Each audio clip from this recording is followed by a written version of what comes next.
Bonjour à tous et bienvenue dans une nouvelle vidéo. Aujourd'hui, nous allons parler des actualités du Real Madrid pour la journée et nous commençons avec une vente confirmée du club blanc. Fabrizio Romano a dévoilé l'exclusivité concernant cette vente du Real Madrid, celle de Jacobo Ramón au Como. Un club, je dirais presque ami. Non, les opérations que nous réalisons avec eux sont, disons, avantageuses pour les deux parties. Jacobo Ramón rejoint donc le Como pour 2,5 millions d'euros plus des bonus, qui dépendront probablement des apparitions de Jacobo Ramón. Non? On peut imaginer 1 million ou 500 000 euros supplémentaires, mais cela reste à confirmer. Quoi qu'il en soit, le Real Madrid conserve une clause de revente de 50%, ce qui signifie que si le Como vend Jacobo Ramón à un autre club pour 10 millions, le Real touchera 5 millions, et s'il est vendu pour 20 millions, le Real en récupérera 10. Cette clause n'est pas toujours incluse, mais le Real a tendance à l'ajouter lorsque la vente est relativement peu coûteuse, comme ici avec 2,5 millions. De plus, le Real disposera, comme pour Nico Paz, de 3 clauses de rachat. On ne sait pas encore les montants exacts. Par exemple, je peux inventer, l'été prochain, ce serait 4 millions, l'été suivant 5 ou 6 millions. Avec Nico Paz, par exemple, cet été, c'était environ 6, 7 ou 8 millions. L'année suivante, 1 million de plus, donc environ 9 millions. Et pour la troisième année, je crois que c'est 10 millions. En gros, le Real dispose de ces clauses au cas où, comme pour Nico Paz, Jacobo performe très bien, qu'on ne perde pas sa trace et qu'il finisse par revenir. Car l'idée avec Jacobo, c'est pour ça qu'il est vendu au Como dans ces conditions, c'est qu'il revienne s'il performe bien. Évidemment, cette saison, le joueur n'a pas beaucoup joué, car lorsque Joan Martinez s'est blessé, c'était lui qui devait prendre sa place, mais il s'est blessé à son tour, et c'est Asensio qui a pris le relais et qui a très bien performé. Jacobo a joué, c'est vrai, en coupe contre le Leganés, où il a été franchement mauvais, il faut le dire. Ce n'était pas son jour, probablement à cause du stress. On sentait qu'il n'était pas à l'aise, pas à son niveau. Ce n'était qu'un match de coupe, pas un match crucial, même si c'était une élimination directe. En Liga, il a aussi eu quelques matchs où il n'a pas été à son meilleur niveau, mais il a eu ce moment contre Mallorca, non? Ce 2-1 dans les dernières minutes avec une passe décisive de Valero, c'était impressionnant. C'est un joueur intéressant, non? Il a 20 ans, il est bien vu dans la Contra, et maintenant, voyons comment il se débrouille au Como, un club qui, je pense, peut être très utile pour notre centre de formation, car ils ont un entraîneur, Fabregas, qui valorise beaucoup les jeunes. On l'a vu avec Nico Paz, ils ont une bonne équipe avec des vétérans, mais aussi beaucoup de jeunes que Fabregas met en avant. Par exemple, Santiago du Betis performe très bien au Como, tout comme Nico Paz, qui a beaucoup progressé là-bas. Je pense que Jacobo peut aussi beaucoup évoluer, au point qu'on pourrait peut-être le racheter la saison prochaine. Je ne pense pas, car notre défense est déjà bien fournie pour la saison prochaine avec Alaba, Asensio, Militao, et je ne pense pas qu'on verra autre chose, mais d'ici l'été 2026, tout peut arriver. Peut-être que Jacobo explose et qu'il faudra le faire revenir, mais je pense que l'idée serait qu'il reste plus d'une saison là-bas, car avec 3 clauses de rachat, il n'y a pas de problème si on ne le rachète pas l'été prochain. On peut attendre l'année suivante pour seulement 1 million de plus, comme avec Nico Paz. Nico Paz, par exemple, semblait prêt à revenir cet été, mais finalement non. Ce n'est pas grave, il peut revenir l'année prochaine pour 1 million de plus, ce qui reste très abordable. Et le Como nous facilite ce genre d'opération, car un autre club pourrait refuser de nous donner 50% d'une future vente ou de racheter le joueur pour 5 millions. Le Como accepte ces conditions, ce qui est un vrai plus pour négocier avec eux, surtout pour nos jeunes joueurs. Passons maintenant à un joueur qui pourrait être la grande vente de l'été pour le Real Madrid, Rodrigo. On va beaucoup parler de lui sur le marché des transferts, car son rôle est incertain, non? On ne sait pas s'il jouera beaucoup ou peu, et une réunion est prévue avec lui pour connaître son point de vue. On est en année de Coupe du Monde, donc s'il joue peu, cela pourrait l'affecter, et je pense que ça ne l'intéresse pas non plus. Bien qu'il semble vouloir rester au Real Madrid, le Liverpool est le principal candidat pour le recruter. Pourquoi? À cause de la situation avec Luis Diaz, que le Bayern Munich veut absolument. On parle d'une offre de 80 millions d'euros, alors que le Liverpool en demande 100. Je pense que s'ils le vendent, ce sera autour de 80 millions. Pour remplacer Diaz, Rodrigo est le choix privilégié, selon plusieurs médias. Ils ont déjà signé Ekitik de l'Inter pour 95 millions, un transfert coûteux, et certains pourraient penser que ça exclut Rodrigo, car ça n'a pas de sens de dépenser encore 100 millions pour un autre joueur. Mais c'est différent. Ekitik est un avant-centre, pas un ailier comme Rodrigo, qui viendrait remplacer Diaz. Liverpool ne dépense généralement pas autant pour quelques joueurs, mais si Diaz part, Rodrigo est leur priorité.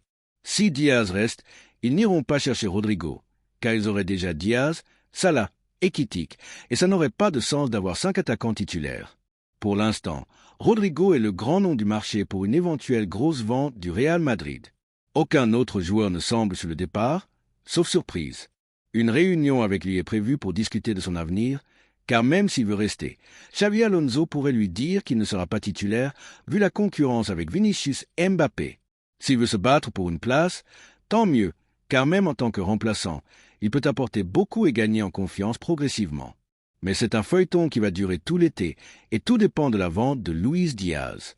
Je pense qu'il partira, car j'ai l'impression que Diaz veut quitter Liverpool, et le Bayern est très intéressé. Il y a aussi des rumeurs selon lesquelles si le Bayern ne signe pas Diaz, il pourrait viser Rodrigo pour 100 millions.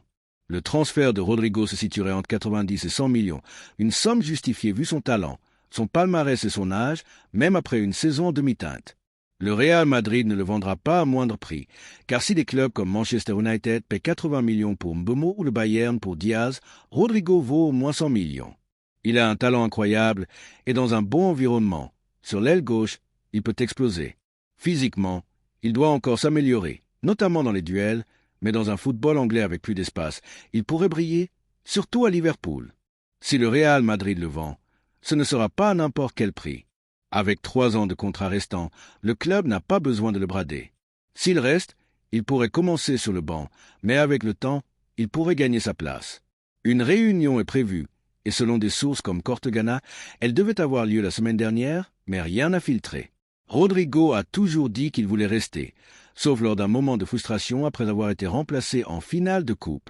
Les informations de Ciro Lopez concernant cette supposée offre de la Ligue d'Arabie Saoudite pour Vinicius Junior d'un montant de 350 millions d'euros. Ciro Lopez, qui dispose de très bonnes informations, et je pense qu'il est très intéressant que vous l'écoutiez. Alors, voici les informations de Ciro Lopez. On parle beaucoup, ces dernières heures, de cette possible offre, cette offre colossale, cette offre stratosphérique, et de l'Arabie Saoudite pour Vinicius. On évoque dans différents médias, différentes plateformes, une somme avoisinant les 350 millions d'euros pour Vinicius. Je vais vous raconter ensuite ce que je sais, ce qu'on m'a dit au Real Madrid. Je vais donner mon avis. Si cette offre est réelle, je pense que le Real Madrid tarde à mettre un ruban sur Vinicius et à le transférer. Et, surtout vu la situation d'où l'on vient, après une mauvaise saison, après un mauvais mondial des clubs où le rendement de Vinicius, n'a pas été celui qu'on pouvait attendre d'une figure comme Vinicius. Et aussi, surtout, après ce qui a été publié ces derniers jours et ces dernières semaines concernant la prolongation de contrat de Vinicius. Selon toutes les informations, y compris celles que nous avions, un accord avait été conclu autour du mois d'avril pour prolonger ce contrat, qui se termine en 2027, et qui irait jusqu'en 2030 environ. Cet accord, je le répète, selon les informations que beaucoup d'entre nous avaient, était total et absolu. L'autre jour, en parlant avec Mano Falcon, il me disait que, selon ces informations, le Real Madrid avait bien transmis cet accord, mais que, du côté du joueur, ou plutôt de ses représentants, cela n'a jamais été confirmé. Mais il est aussi vrai que, malgré ces informations selon lesquelles AMYDY, il y avait un accord entre Vinicius et le Real Madrid pour prolonger son contrat avec l'équipe madrilène, il n'y a eu aucun démenti de la part des représentants du joueur. Donc, comme on dit, qui ne dit mot consent, tout porte à croire que cet accord a existé. Et si cet accord n'a pas été signé, ce n'est pas à cause des doutes du Real Madrid, mais à cause des doutes qui pourraient exister dans l'entourage de Vinicius. Et quels sont ces doutes? Eh bien, d'après ce qui a été publié ces derniers jours et ces dernières semaines, Vinicius, ou plutôt ses représentants, ne serait pas d'accord avec les montants convenus il y a 3 ou 4 mois et voudrait maintenant améliorer ce contrat qui le lierait au Real Madrid, comme nous l'avons dit, jusqu'en 2030. S'il en est ainsi, nous le disons depuis plusieurs jours. Si Vinicius a vraiment conclu un accord, comme beaucoup d'entre nous l'ont appris, au mois d'avril, et que maintenant, la raison pour laquelle cette prolongation n'a pas été signée est annoncée en grande pompe et que le joueur et ses représentants veulent revenir sur la parole donnée au Real Madrid et à Florentino Pérez, eh bien, je pense que, si cela est vrai, je n'ai pas cette confirmation.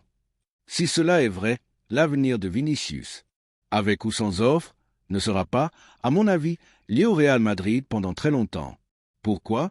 Eh bien, parce qu'il y a une chose très claire. Florentino Pérez ne transige pas sur le fait que quelqu'un essaie de défier. Non pas lui, mais le Real Madrid, surtout en ne respectant pas une parole donnée. Parce que, entre gentlemen, évidemment, même sans signature, si on se serre la main, si on accepte les conditions il y a 3 mois, il ne serait pas acceptable que Vinicius et ses représentants disent maintenant « Là où j'ai dit oui, je dis non ». D'autant plus que Vinicius n'est pas vraiment en position d'exiger grand-chose après une saison, disons, irrégulière, loin du bon rendement qu'il avait montré lors des saisons précédentes.